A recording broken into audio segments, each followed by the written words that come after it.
Olá, gente querida do coração verde e amarelo. Mais um Jornal Foco do Brasil.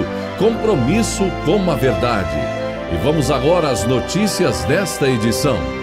O presidente Jair Bolsonaro participou da entrega de chaves de casas próprias no Distrito Federal para 435 famílias beneficiárias do programa Casa Verde e Amarela, agenda habitacional do governo após a reformulação do Minha Casa Minha Vida.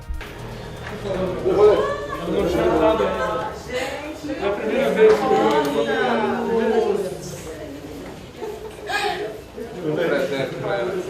humilhada, poxa! Viu o jogo do Palmeiras aqui?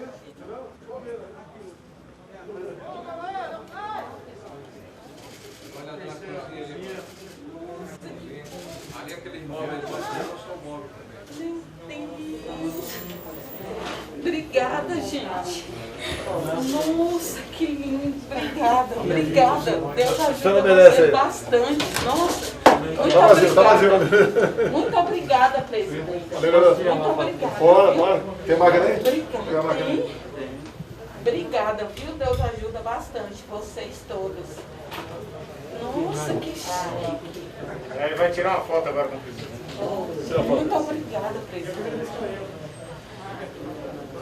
Vamos ver os quartos, Ivonetinho. Tá. Vê os quartos como ficaram. Obrigada, Há 20 presidente. anos esperando e a brasileira. 20 anos, né? É isso. Deixa eu bater uma foto da senhora e do seu filho junto com o presidente.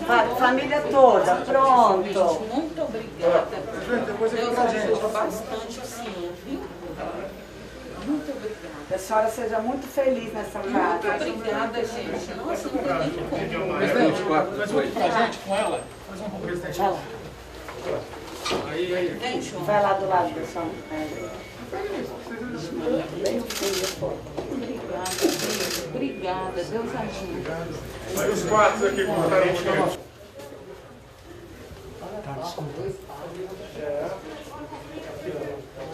Essa parte, esses apartamentos embaixo, o programa eles são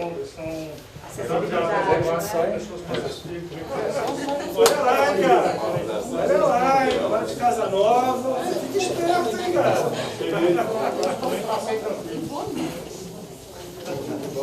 Presidente, que nos deu uma mobília aqui. Opa, parabéns. Estamos aqui. Viu na Mega Sena, mano. Ah, tá bom. Felicidade, Ficou, né? merece, né? Além de ter feito uma obra, olha a qualidade da obra.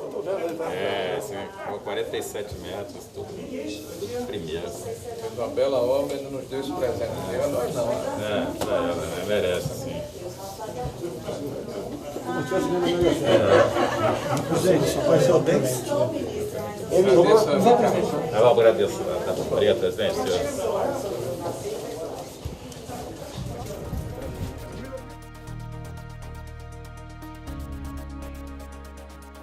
A solenidade contou com a presença do titular da pasta, o ministro Rogério Marinho, e do governador do Distrito Federal, Ibanez Rocha. Segundo o governo federal, no total, cerca de 1.700 pessoas serão beneficiadas com a conclusão dessas obras, localizadas em São Sebastião, Distrito Federal. Obviamente é uma satisfação participar de um evento como esse, onde pessoas, Flávia Arruda, necessitadas estão recebendo um benefício. O imóvel aqui, patrocinado pela nossa Caixa Econômica Federal. É sinal que teve gente que não parou durante a pandemia. E o que dói no coração da gente, de 4 pessoas que nós aqui entregamos de forma simbólica a chave, uma é aposentada e 3 estão desempregados. 3 desempregados, pessoas humildes. Só Deus sabe como estão sobrevivendo. É o discurso que eu bato na mesma tecla desde março do ano passado. Temos 2 problemas pela frente, gravíssimos ainda. O vírus e o desemprego. E também sempre bati na mesma tecla. As medidas para combater o vírus, os seus efeitos colaterais não podem ser mais danosos que o próprio vírus.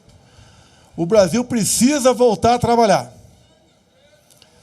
Deixo claro que quarta ou quinta-feira agora estarei em Chapecó, visitarei lá o prefeito João Rodrigues, onde fez um trabalho excepcional no tocante aos recursos dados pelo Estado e o atendimento na ponta da linha de quem necessitava do tratamento. É uma obra fantástica por parte dele. É um exemplo a ser seguido. Por isso estou indo para lá.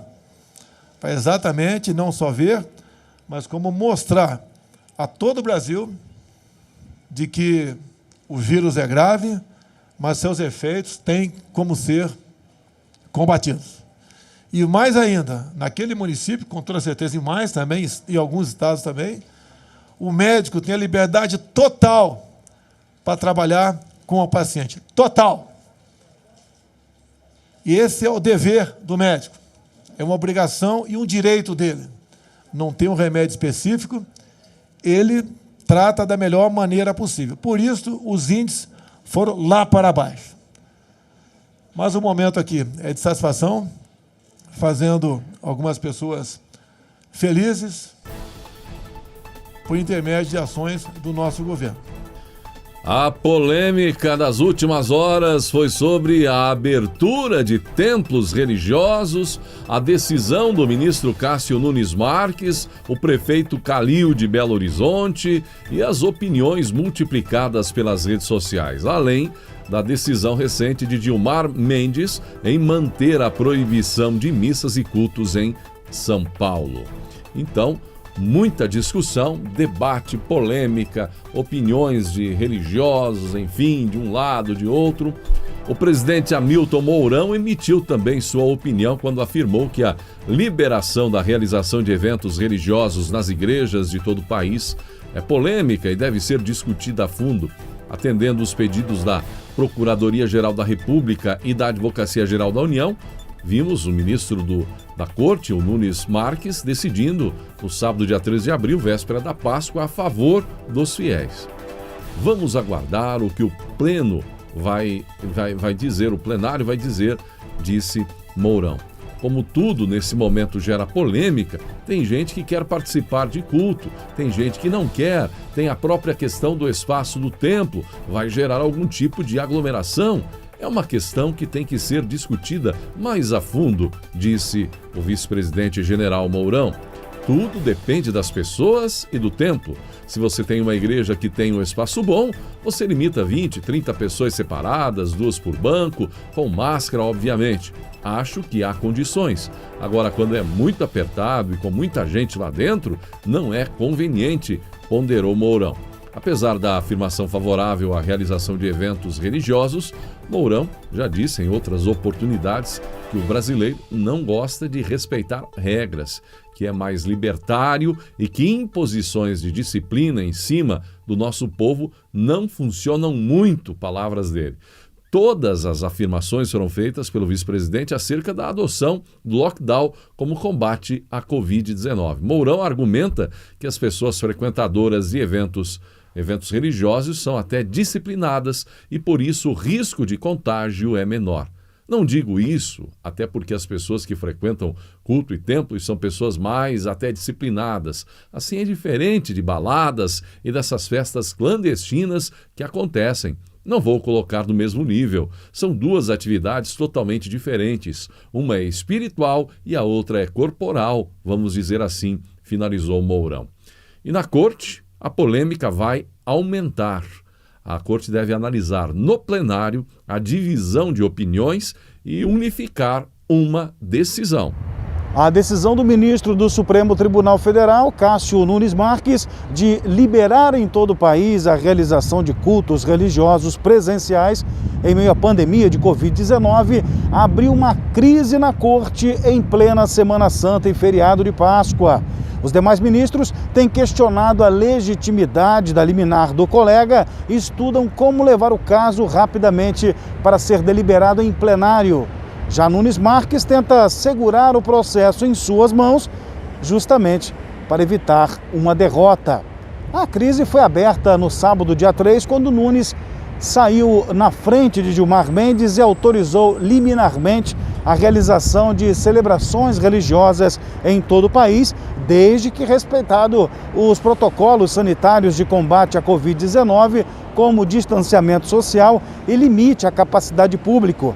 Ele atendeu a um pedido da Associação Nacional de Juristas Evangélicos, a ANAJURE, que alega que a suspensão dos cultos e missas viola o direito fundamental à liberdade religiosa. Gilmar é relator de outros 2 processos que também pedem a liberação de cultos, mas ele preferiu dar aquele gelo e se manifestar somente após o feriado de Páscoa. Nunes Marques, então, tomou as rédeas, as providências e liberou as celebrações em todo o país a tempo das celebrações católicas sobre a ressurreição de Jesus Cristo, comemorada neste domingo. A decisão vai ao encontro do que prega o presidente Jair Bolsonaro. Na sua decisão, Nunes Marques afirmou que reconhece o contexto pandêmico, mas diz que justamente por vivermos momentos tão difíceis, se faz necessário reconhecer a essencialidade da atividade religiosa, responsável, entre outras funções, por conferir acolhimento e conforto espiritual, escreveu Nunes Marques. A liminar rapidamente gerou repercussão.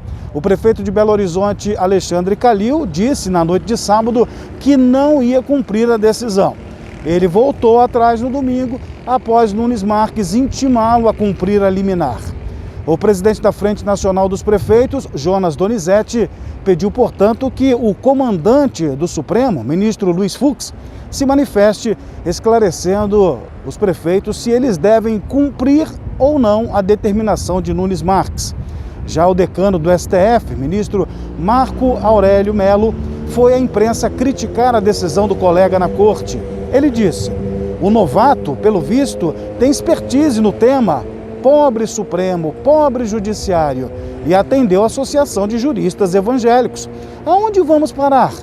Tempos estranhos, disse Melo em entrevista a um jornal. Nunes Marques virou ministro em novembro de 2020, indicado pelo presidente Jair Bolsonaro, após a aposentadoria de Celso de Mello.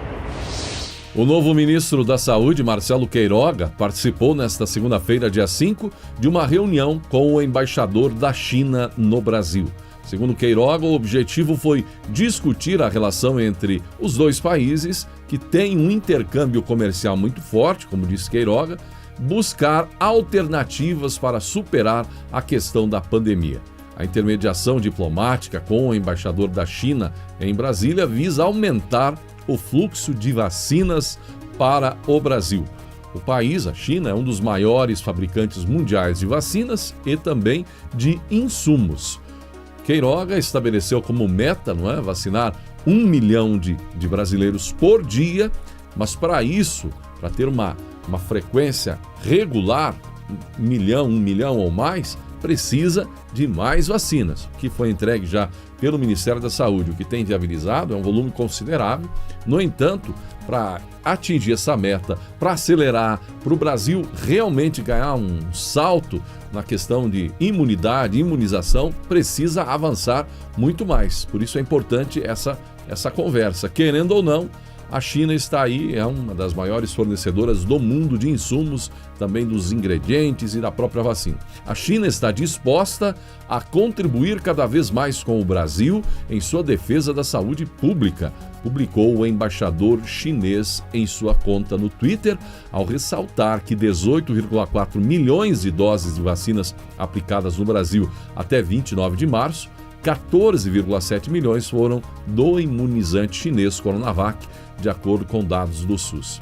Ainda nesta segunda-feira, Queiroga também encontrou o presidente da AstraZeneca, parceira da Universidade de Oxford, em desenvolvimento de vacina contra a Covid-19, o Carlos Sanches. E nesta terça, tem a informação de que o presidente Jair Bolsonaro vai estabelecer um contato direto, via videoconferência ou via telefone, com o presidente russo, o Putin, para viabilizar a questão da vacina Sputnik no Brasil com mais rapidez. Vamos ver os resultados, tanto dessa conversa do presidente Jair Bolsonaro, também desse avanço, dessa conversa em relação à China, do ministro da Saúde, Queiroga.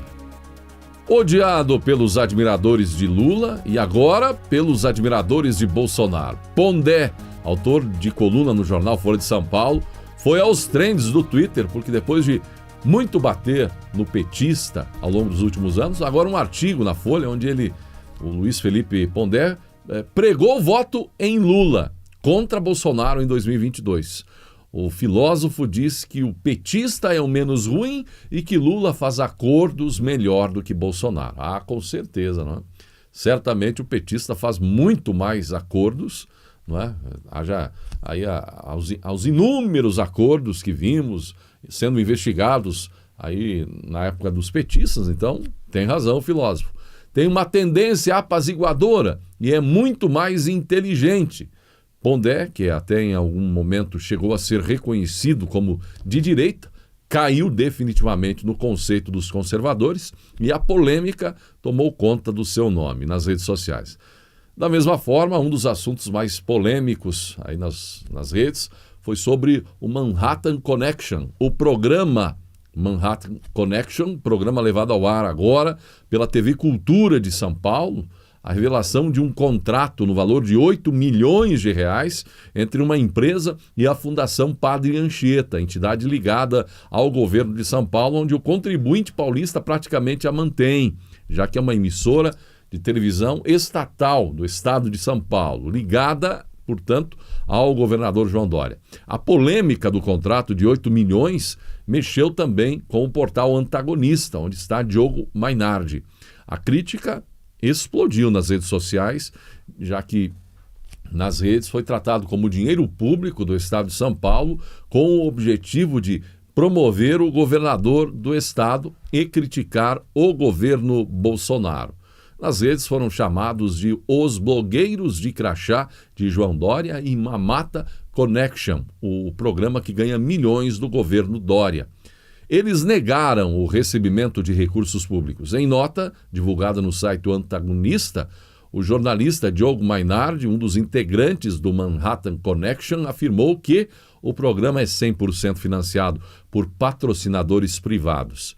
Ele disse que todos os patrocínios são captados por uma empresa, a empresa que em tese dos 8 milhões de reais, mas que o valor é recebido pela fundação e depois repassado de volta à empresa. Os patrocinadores depositam o dinheiro do patrocínio na TV Cultura, que repassa uma parte para a empresa, diz a nota, conforme estabelecido no contrato de parceria, conclui a nota divulgada pelos citados. Muita polêmica, 8 milhões não é pouco dinheiro, e agora todo mundo na expectativa de fato de qual é, do fato, ser a verdade, ser verdadeiro ou não. O que é verdade, afinal, nesse assunto? Câmara resgata proposta de Bolsonaro contra terrorismo.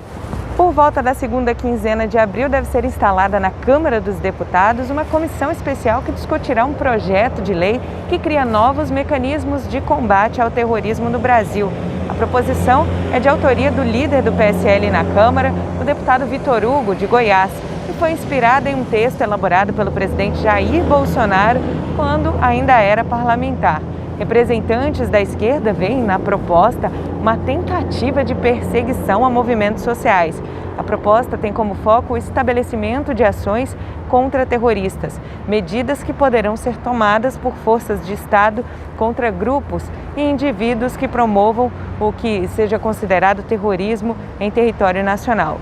Entre outras determinações, o projeto estabelece instituições de âmbito federal para o combate ao terrorismo, com diretrizes para a formação da Política Nacional Contra-Terrorista, PNC, da Autoridade Nacional Contra-Terrorista, ANC, e do Sistema Nacional Contra-Terrorista, SNC.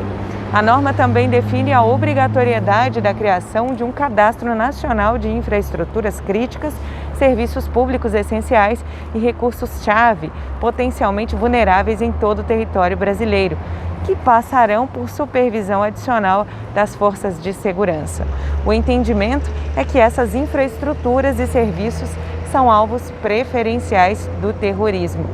Outro trecho do texto possibilita que agentes do Estado se infiltrem em organizações consideradas terroristas e abre a hipótese legal para o uso de força contra militantes terroristas. Ah, que surpresa! Que surpresa a esquerda se manifestar contra um projeto inspirado em um texto de Jair Bolsonaro. Agora, quase deixando de lado o deboche sobre as supostas futuras, talvez, perseguições a movimentos, vale a pergunta: se a lei é contra terroristas, por que movimentos sociais autênticos deveriam temer? A menos que os objetivos não tenham interesses tão sociais assim. De Brasília, Andréia Luiza Matias. E a turma de Lula está com a pulga atrás da orelha. Será que o sonho pode virar pesadelo? Já falam até em novo golpe contra o petista, como eles chamam qualquer ação que mexa com os interesses políticos dele. Isso porque, gente, os rumores de que um ministro está em vias de mudar de posição sobre a suspeição de Moro quando o assunto for a plenário. E essa mudança seria decisiva. E agora o núcleo duro, também da extinta força-tarefa da Operação Lava Jato, anunciou o envio de um memorial à Corte defendendo que o plenário da Corte analise a decisão do ministro Edson Fachin, que declarou a incompetência da Vara Federal de Curitiba para processar as acusações contra o ex-presidente Lula, anulando as condenações do petista nas ações do Triplex, do Guarujá e do sítio de Atibaia, ambos em São Paulo. O movimento é uma maneira de retomar a estratégia inicial de Fachin, que ao anular as condenações de Lula, queria dar como encerrada a discussão sobre a suspeição do ex-juiz Sérgio Moro. No entanto, o ministro acabou duplamente vencido na segunda turma, pois os colegas entenderam que a análise deveria ser retomada, e ao final do julgamento formaram maioria para declarar Moro parcial no caso do Triplex. Uma eventual reanálise do processo que declarou a suspeição de Moro pode se dar no âmbito do julgamento previsto para a primeira quinzena de abril, em que o plenário da Corte vai decidir se confirma ou não a decisão de Fachin, que anulou então as condenações impostas pela Lava Jato a Lula e reabilitou o petista a disputar as próximas eleições. Todas essas movimentações deixam lulistas de orelha em pé, pois mudanças abruptas podem acontecer e Lula, de repente, até voltar a ser inelegível ou legalmente inelegível em 2022. Um assunto que continua repercutindo e dói no peito do cidadão brasileiro. Essa elevação da Câmara para mais de 100 mil, 135 mil reais o teto de reembolso para gastos de deputado com saúde. No momento em que a rede pública de saúde do país registra falta de leitos e de medicamentos para atender pacientes da Covid-19, o presidente da Câmara, Arthur Lira, elevou em 170% o limite de despesas médicas de deputados na rede privada. O valor que pode ser reembolsado com dinheiro público passou de 50 para quase 136 mil. Não para por aí não, tá? Pelas regras internas, gastos acima disso também podem ser devolvidos ao parlamentar, mas apenas após aval da mesa diretora da casa, que com certeza não colocará empecilho ao nobre deputado, não é verdade? O reembolso, porém, não é a única forma de os deputados terem despesas médicas pagas pelos cofres públicos. Os parlamentares têm direito a um plano de saúde ligado à Caixa Econômica Federal, que permite o atendimento em hospitais privados.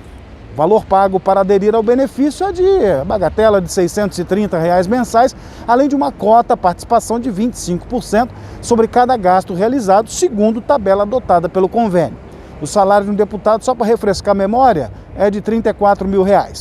Parlamentares e seus dependentes ainda têm direito a serem atendidos no Departamento Médico da Câmara, aqui em Brasília, que possui estrutura de enfermaria e realiza vários exames. Lira justificou o reajuste de 170% pela defasagem da inflação no período. Abre aspas, nos últimos anos, a chamada inflação médica tem superado o índice oficial de inflação, o IPCA.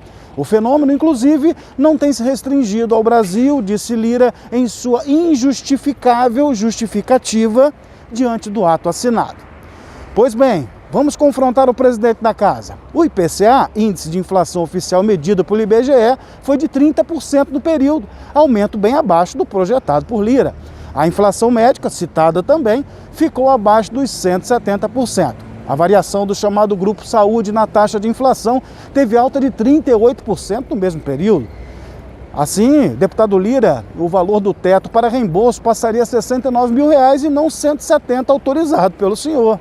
Desde 2013, a Câmara passou a autorizar o reembolso de despesas médicas de até R$ 50 mil de forma automática. Apenas valores acima disso precisam ter o aval da mesa diretora, composta por 7 integrantes, incluindo o presidente da casa. Sobra para o povo brasileiro. Reajuste 10,08 no preço dos remédios, segundo o anúncio da Câmara de Regulação de Mercado de Medicamentos. Reajuste do plano de saúde dos deputados, 170%. Plano de saúde, tem reembolso, tudo que eles quiserem, ao seu bel prazer. E nós aqui temos que engolir quase 11% de aumento dos medicamentos. Em tempos de crise, tempos de pandemia, a população morrendo. Queria tanto bater palma para os deputados agora, mas eu estou com as mãos ocupadas. De Brasília, Fábio Santos. Há cerca de um ano, o ex-presidente da Câmara, Eduardo Cunha, saía da penitenciária Bangu 8 para sua casa na Barra da Tijuca, beneficiando-se do direito à prisão domiciliar. Segundo a Veja, de volta ao lar, mesmo assolado por alguns problemas de saúde, Cunha se dedicou obsessivamente a uma tarefa que iniciou ainda na cadeia: passar a limpo um dos capítulos mais importantes da história recente da política brasileira. Em outras palavras, sua participação fundamental e decisiva na queda de Dilma Rousseff. Com a ajuda da filha mais velha, Daniele Cunha, de 33 anos, ele colocou no papel esse objetivo. Boa parte do que fez na política ele escreveu, falou, e também o que ele disse, o que ele agiu, as ações dele durante o período, sobretudo este período polêmico da queda de Dilma. Esse relato materializou-se em 797, um número de páginas de Tchau Querida, o Diário do Impeachment, que será lançado, está chegando a hora. Muita gente também de orelha em pé em Brasília, sobretudo. Tem gente que até nem dorme direito, aguardando aí o lançamento do livro no dia 17 de abril, de forma a coincidir a data com o aniversário de 5 anos da sessão da Câmara, que tirou Dilma do Palácio do Planalto. Cunha foi um dos grandes protagonistas do movimento e agora ele esmiuça, disseca sua versão sobre os acontecimentos daquele período. O relato de Cunha lança suspeitas sobre integrantes do judiciário, também expõe episódios nada bons de alguns dos principais nomes da política brasileira, do empresariado nacional, mexe com petistas, os poderosos da época. O ex-presidente da Câmara detalha ainda, por exemplo, a reunião secreta em que Lula confessou o arrependimento por ter patrocinado a reeleição de Dilma e prometeu a Cunha tentar interferir na corte para ajudá-lo. Traz ainda uma lista de outras propostas indecorosas que, segundo ele, foram feitas por ministros de Estado e pela própria presidente Dilma à época, na tentativa de barrar o impeachment, assim como por deputados que pediram alguns milhões de reais para salvar-lhe o mandato no Conselho de Ética, o que não aconteceu. Caçado por seus pares, o ex-deputado passou 3 anos e 5 meses preso e, ao longo desse período, teve as negociações visando uma delação premiada interrompidas porque os investigadores tinham convicção de que ele não contava tudo o que sabia. De toda forma, 17 de abril é o dia que pode ter um terremoto em Brasília.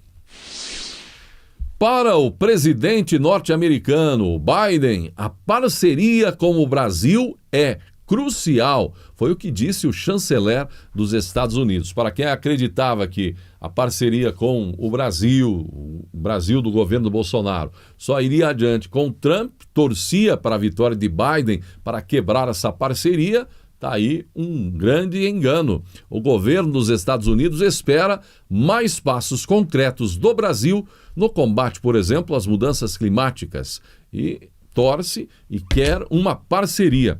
Após uma visita virtual às Nações Unidas, o chanceler dos Estados Unidos, Antony Blinken, afirmou que o país está disposto a apoiar os esforços brasileiros para preservar a Amazônia. Blinken declarou o seguinte: para o presidente Biden, a parceria com o Brasil é crucial para enfrentar com eficácia o desafio global, compartilhando parcerias nessas questões das mudanças climáticas. O chefe da diplomacia norte-americana ainda destacou que a notável relação econômica bilateral com o Brasil, que chega a 100 bilhões de dólares por ano, é fundamental. E no final da agenda desta segunda-feira, mais um encontro do presidente Jair Bolsonaro com apoiadores no Alvorada. Não entra aqui em casa, não entra no canal TV Globo. Não, lá na minha casa a gente também Ontem, Graças a Deus que a gente tem YouTube, né? Graças a Deus a gente tem internet. Que dá acesso Porque pra gente assim, ver. às vezes eu até assisto para ver assim, como que ela distorce a informação, Oh, né? meu Deus. Às muito, vezes ela muito, muita pega coisa.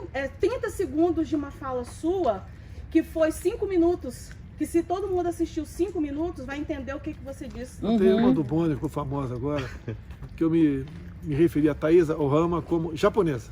Aquilo foi um crime. Só que depois pegaram passagens na TV Globo se referindo ao japonês da Federal. Pois é. Os caras não têm o que... Ridículo. Pois é. E que eu não fiz nada com a TV Globo. Peguei o dinheiro, não tenho mais dinheiro para isso. Sim. Só isso, mas não. nós temos justamente essa consciência. Só isso, mas não. Só isso. Entendeu? Tem um povo que ora por você, viu? Eu tô Verdade, apoiando verdade. 10 anos, 8 anos antes das eleições eu já apoiava. É? 2010 eu comecei a aparecer na política, 2010, né? Aí a Globo não parou mais. Já começou a incomodar, né? Você sabe que o ministro da Educação é um pastor, quem diria? Quem diz? Você sabia que numa universidade já temos um reitor que é pastor? Olha que mesmo, graça. você que que bem. bem. Geralmente a lista, para mim, é a lista tríplice, né? É um do PT, um do PCdoB, outro do PSOL. Geralmente é assim. Tem que escolher um dos três. Olha que escolha difícil. Meu Deus. Pois é. Ou seja, eles Vai ficar amarraram sempre de uma meia forma, dúzia, né? né? Que infelizmente acaba que você não tem muita. Não devia ter essa doutrinação política na universidade. Nunca. Eu não devo escolher pensando em partido político que a pessoa está afiliada. Mas só tem gente desse partido. Não tem de outro. É porque eles têm um objetivo, né? Sim. O objetivo deles é dominar. Eles se Eles sabem infiltraram. que pela educação eles conseguem fazer essa dominação, infelizmente. Mas já mudamos alguns reitores em lista tríplice. Geralmente o menos votado da lista. Daí me questiono na justiça porque eu escolhi o menos votado. Olha, a lista não é tríplice? São as Tem que coisas, né? questionar. Não é mole, não. É, Mas pois tem é. um povo, presidente, que ora por você 24 horas. Muitas vezes eu falo pela minha casa, né? Eu e minha mãe, nós somos evangélicas. E às vezes a gente vê você dando uma entrevista, alguma coisa, a gente sente assim, tá cansado. Tá Vamos orar cansado. por ele. Hoje eu falei E 3 minutos. A gente ora. Não sei o que vai sair amanhã. A tônica foi que o Brasil precisa voltar a trabalhar. Eu falei para meus filhos, se fosse alguma coisa minha, algum parente meu, ia de largar tudo. É muita pressão, É né? muita coisa. Imagina Tudo o é que que é isso. distorcido, né? Tudo. É.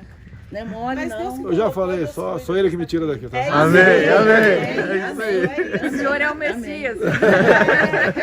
É enviado mesmo, é enviado de Deus. Mas- Deus que colocou e só ele tira, é verdade. Minha mãe que deu essa ideia de Messias. A gente estava no aqui hospedado, né? E eu tive a oportunidade de botar, procurando o canal, né? Eu acho que é o Viva, né? O Sítio do Pica-Pau Amarelo, né? Coisas que fizeram parte da nossa infância, né? Daquele imaginário. E assim, coisas que hoje relativamente é difícil as crianças habituais Não tem, terem, não entendeu? tem. Começa maciçamente. Esses dias eu tava revoltado porque ia começar a questão da Fátima Bernardes no programa dela, falando sobre a questão da fome, né? Sobre os efeitos, né, da pandemia, da fome. Porra, eu saí injuriado, indignado. Falei, gente, poxa, mas desde lá foi anunciado isso pelo nosso presidente. Já falei isso. Pois é. E esse povo, entendeu, parece que não consegue enxergar. E essa semana eles vêm batendo em cima Hoje eu entreguei disso simbolicamente o tempo inteiro. chaves para 4 pessoas. Uma estava aposentada, outras 3 que viviam da informalidade, estão com ganho zero. Pois é. Como é que eles estão vivendo agora? Nossa. entendeu? Muito bem, atenção você que aprecia nossas reflexões. Mais novidades no canal Reflexões, sempre mensagens belíssimas, lições de vida. Clique no link que está aparecendo e emocione-se com belas reflexões. Gratidão pela sua atenção e que Deus abençoe a você e a sua família.